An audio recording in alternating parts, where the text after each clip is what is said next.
The main lobby of Vertex Global was usually dead quiet by 11:30 p.m., but tonight, the silence felt heavy and expectant. Leo, a single dad who lived on coffee and sheer willpower, was wrapping up his shift.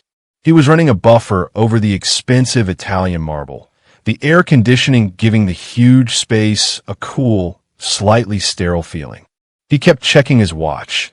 Every minute he lingered was a minute less he had to spend with his 8-year-old, Riley. He pictured tucking her into bed, even if it was just over video call while she stayed at his sister's place. Then, the calm shattered.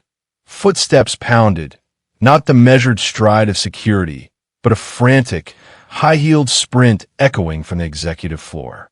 Leo looked up and saw her. Cassidy Hayes, the CEO.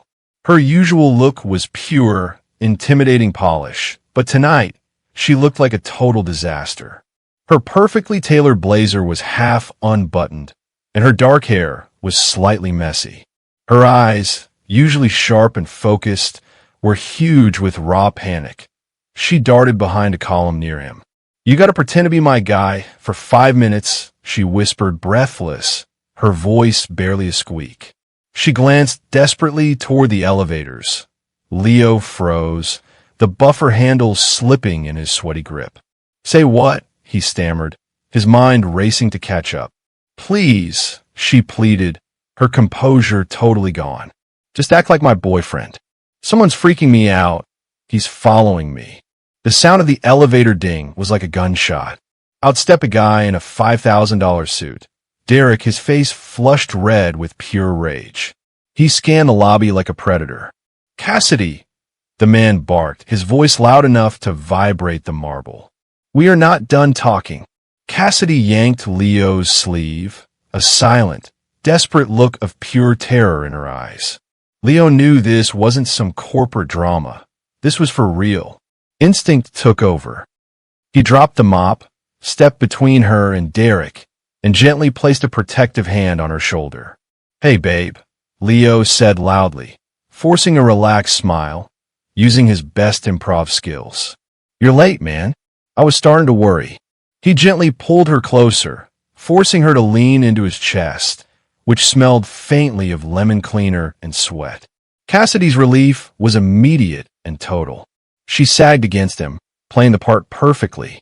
Derek's jaw practically hit the floor, his angry gaze snapping between the CEO and the man in the faded work uniform. "Who the hell are you?" Derek demanded, taking a threatening step forward. "I'm her boyfriend, man," Leo replied, meeting the glare straight on. His own heart was pounding like a drum solo, but his voice was steady.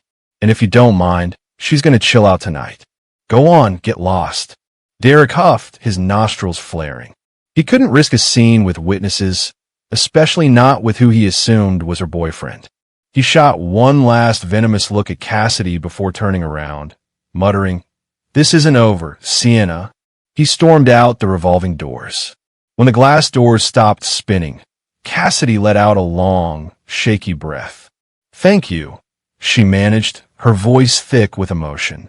"You totally just saved my bacon." Leo released her, feeling heat rise in his own cheeks. "No sweat, ma'am. Hope I didn't get too close for comfort there, playing the part." She actually laughed, a beautiful, genuine sound that chased away the tension. "You were perfect," she said. 5 minutes of acting, and for the first time all day, I finally felt safe.